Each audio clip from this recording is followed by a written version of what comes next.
Assalamualaikum warahmatullahi wabarakatuh. Shalom. Kami dari kelompok 2 akan menyajikan materi kami, yaitu tentang pembelajaran IPS yang menyenangkan.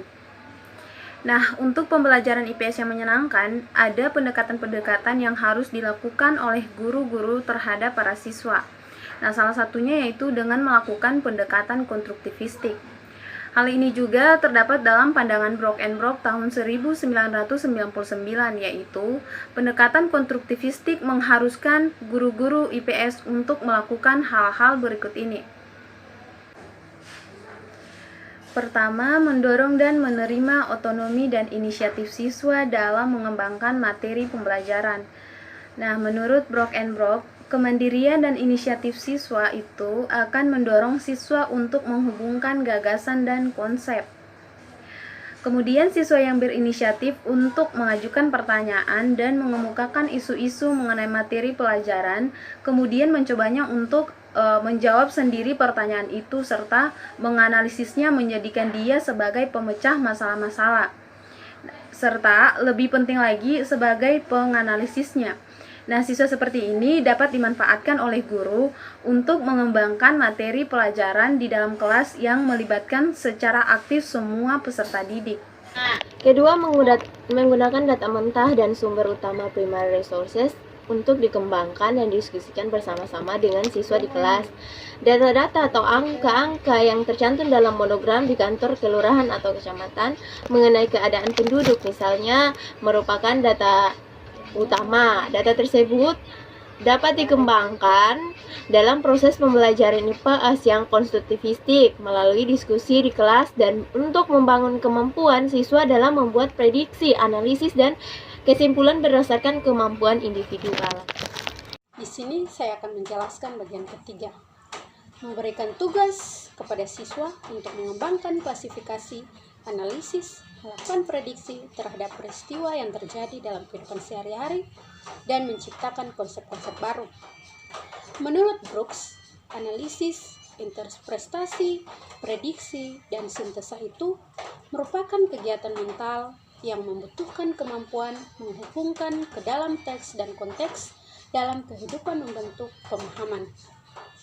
Pelajaran IPS yang penuh dengan cerita, baik yang disajikan dalam bentuk teks tertulis maupun lisan, yang dibacakan oleh guru untuk melatih kemampuan siswa dalam menganalisis, menginterpretasi, memprediksi, mensintesa, dan membuat kesimpulan. Melalui cerita yang dibacakan oleh guru, di kelas, siswa-siswa dilatih untuk mengembangkan imajinasinya, serta membuat prediksi terhadap apa yang akan terjadi kemudian. Pengalaman belajar siswa terhadap apa yang didengarnya itu merupakan modal bagi dia untuk melakukan prediksi dan kesimpulan terhadap apa yang telah dipelajarinya. Bersifat fleksibel terhadap respons dan interpretasi siswa dalam masalah-masalah sosial. Bersedia mengubah strategi pembelajaran yang tergantung pada minat siswa, serta mengubah isi pelajaran sesuai dengan situasi dan kondisi siswa. Ketika seorang guru IPS memfasilitasi minat siswa terhadap materi tertentu yang aktual, tidak berarti guru tersebut meninggalkan rencana, pelajaran, dan kurikulum sepenuhnya. Dia masih tetap dapat mengembangkan materi pelajaran IPS seperti direncanakan dalam rencana pembelajaran. Sebagai contoh, ketika guru akan menerangkan mengenai materi ketampakan lingkungan, alam dan buatan di daerah, dia masih bisa meneruskan materi tersebut. Akan tetapi ketika di lingkungan mereka terjadi banjir, maka materi tentang ketampakan lingkungan, alam, dan buatan di daerah itu dijelaskan dalam konteks materi yang direncanakan. Dengan mengembangkan konsep-konsep baru sesuai dengan konteks atau kejadian di lingkungan setempat, sebenarnya guru telah bersifat fleksibel untuk menampung minat siswa pada masalah-masalah sehari-hari yang secara langsung dirasakan oleh para siswa. 5. Yaitu memfasilitasi siswa untuk memahami konsep dan mengembangkannya melalui dialog dengan siswa. Dalam mengembangkan materi perkembangan IPS yang konstruktivisme, guru harus mampu mengurangi jawaban yang paling benar untuk pertanyaan-pertanyaan siswa. Jawaban yang diberikan oleh guru akan mendorong siswa untuk pasif dan tidak ada peluang bagi siswa untuk mengembangkan alternatif jawaban terhadap pertanyaan ataupun isu yang muncul dalam kegiatan belajar mengajar. Oleh karena itu, materi yang sifatnya pemahaman dan interpretatif dalam pengajaran IPS adalah sangat bermanfaat untuk melatih siswa berpikir kritis. Dialog terhadap pertanyaan dan terhadap jawaban siswa merupakan salah satu esensi dari pengajaran konstruktivistik. Keenam, mengembangkan dialog antara guru dengan siswa dan antara siswa dengan rekan-rekannya.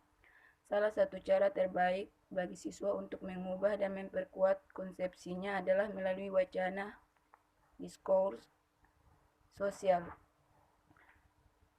Memiliki kesempatan untuk menyajikan gagasan seseorang, seperti halnya kesempatan untuk mendengar dan merefleksikan gagasan terhadap orang lain adalah merupakan hal yang sangat berharga. Keuntungan mengembangkan wacana dengan orang lain, terutama dengan teman sebaya, dapat memfasilitasi proses pembentukan makna. Dalam pengajaran tradisional, sebagian siswa seringkali dijejali dengan perbedaan baik dan buruk, serta benar dan salah, dan semuanya disajikan secara hitam putih.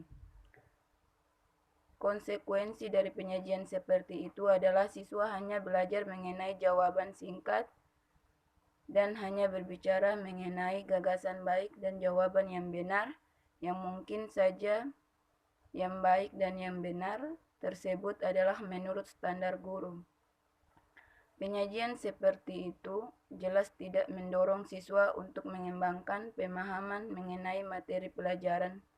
Sebaliknya, dengan dialog antara masyarakat, kelas, guru, dan siswa akan tercipta pembelajaran kooperatif atau cooperative learning.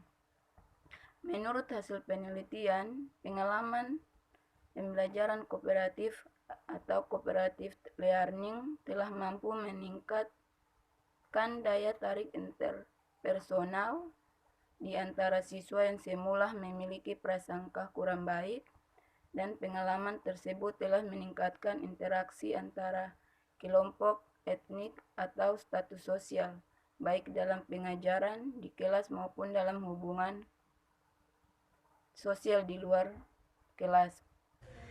Tes untuk mengukur keberhasilan siswa. Evaluasi bersifat ongoing dilakukan secara komprehensif dan pertanyaan yang bersifat terbuka akan mendorong siswa untuk saling bertanya satu sama lain. Seorang guru IPS yang konstruktivistik adalah yang berusaha untuk menghindari penggunaan alat tes sebagai satu-satunya alat evaluasi. Untuk mengukur keberhasilan siswa, jika seorang guru mengajukan pertanyaan dengan tujuan hanya memperoleh satu jawaban yang benar, bagaimana siswa diharapkan mampu mengembangkan minat dan keterampilannya dan menganalisis yang diperlukan untuk inquiry. Kedelapan, mendorong siswa untuk membuat analisis elaborasi terhadap masalah-masalah kontroversial yang dihadapinya. Masalah kontroversial dalam pengajaran IPS. Memberi peluang kepada siswa untuk berpikir mengenai masalah yang dihadapi siswa. Konsep ini berkaitan dengan strategi bertanya yang sering dikembangkan oleh guru IPS. Ketika guru IPS mengajukan pertanyaan kepada siswa, sebaiknya siswa diberi waktu untuk memikirkan jawaban, dan seterusnya. Setiap jawaban siswa itu dihargai oleh guru. Model jawaban yang dituntut oleh guru IPS dari para siswa ketika mereka mengajukan pertanyaan kepada para peserta didiknya tidak cocok lagi dikembangkan dalam pengajaran konstruktivistik. Model cepat, tepat, yang lebih banyak mengukur kemampuan kognitif para siswa harus dihindari oleh guru IPS di SD. Berikanlah waktu yang lebih banyak bagi siswa untuk mencari jawaban serta argumentasi